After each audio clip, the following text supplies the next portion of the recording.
A few days ago at the office, I received a phone call which said, "Paul, would you like to come and spend a few days with a naked bird?" Well, you can imagine my reaction. Until I found out that the naked bird in question was this, Honda's new X11, the Naked Blackbird. Now, every so often a new bike comes out which makes you stop and think. You start asking questions, things like, what's the point? Why have they done it like that? And that was my first reaction when I first learned of Honda's new X11. It's a naked, retro-style bike based around the superb Blackbird, but it's capable of over 2.5 times the national speed limit. Can you believe it? A retro-style machine that's been built to look mean and aggressive, leaving all but the very best of the sports class lagging way behind in terms of performance. It's quite amazing. But perhaps not quite so amazing when you realise that it really is a Blackbird underneath. Well, I say underneath, there's not actually anything to be underneath, no fair in a completely naked bike, as you can see. But that is a Blackbird motor down there, which has been detuned, a lot of people will say. I personally prefer to use the term retuned, because it's got a different type of power delivery now to the Blackbird. It's got different fuel injection settings, different timing. What they've done is taken the very edge off the top end performance, but produced much more mid-range, more usable power. It means you don't have to be flicking up and down the gearbox to really keep it on the boil. And that's another change. The gearbox on this now is a 5-speed as opposed to the more conventional 6-speed. Again, helps to give you more mid-range power where you can really enjoy it. At 222 kilos, the X11 is no lightweight, but it's still very manageable. Straight line acceleration has to be experienced to be believed.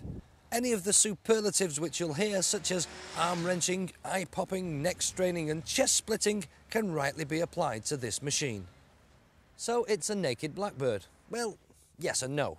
The engine's the same, more or less, as we've said, but one of the most striking features is this frame, which is brand new. And I must say, when I first saw it and stood back and looked at it side view, it did remind me a bit of the old Honda Revere. Remember that? Looked a bit like that. But it's a brand new frame, twin spar aluminium, but it's got this huge centre casting down there at the back, which provides a centre pivot point for the swing arm, which is completely different to the Blackbird, where the swing arm normally bolts straight onto the back of the engine.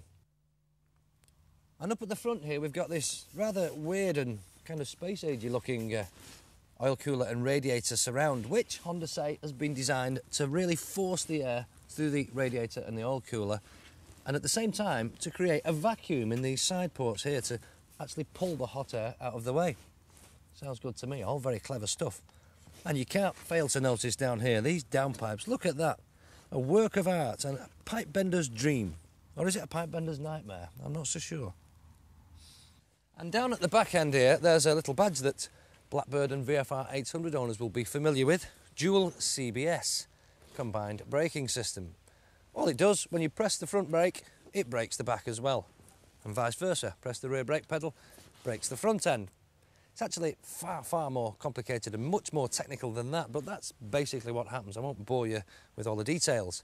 And while we're talking about the back, Blackbird owners, I'm sure, will agree that the bungee hooks on a Blackbird are in the wrong place. They're too high up, they're too close to the seat, they need to be further down. So you'd have thought they'd have got it right on this. Well, they have, they've moved them. In fact, they've moved them off completely, because now there aren't any bungee hooks to be found at all. And there's hardly any room to put anything under the seat. Look at that. Big battery down there, toolkit, not much room for anything. You certainly wouldn't even get a pair of waterproofs underneath that. So how are you supposed to carry anything on one of these? I'm not so sure. But let's stop the moaning, let's think positive. And something I do like is this very trendy little dashboard up here with its red face clocks. Look at them, dead smart, aren't they? I think they are anyway. All the usual sort of warning lamps there. We've got a fuel warning light. We haven't got a fuel gauge. That would have been better. We haven't got a clock. Telling the time clock, that is. That would have been useful as well. But I can't help thinking when I look at this of a Malaguti scooter or something like that. It looks just like one of the consoles that you see on the front of these trendy modern scooters. And I'm not sure that it's strictly in keeping with the retro theme where we'd be more used to seeing the sort of chrome-backed instruments, that type of thing. But it's certainly very different, very distinctive. Very smart. It also does a reasonable job of deflecting some of the wind blast away from your chest. It's not super efficient, but it does work. And that's important because it's very easy to find yourself zipping along at a ton plus before you know it. But this is no straight-line dragster.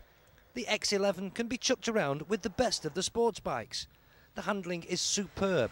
The upright riding position makes you feel totally in control, whilst the dual CBS braking system gives you great confidence. This is a very capable machine, which has the uncanny knack of feeling relaxed at virtually any speed. And at just £6,500, there'll be no shortage of customers for Honda's new X11.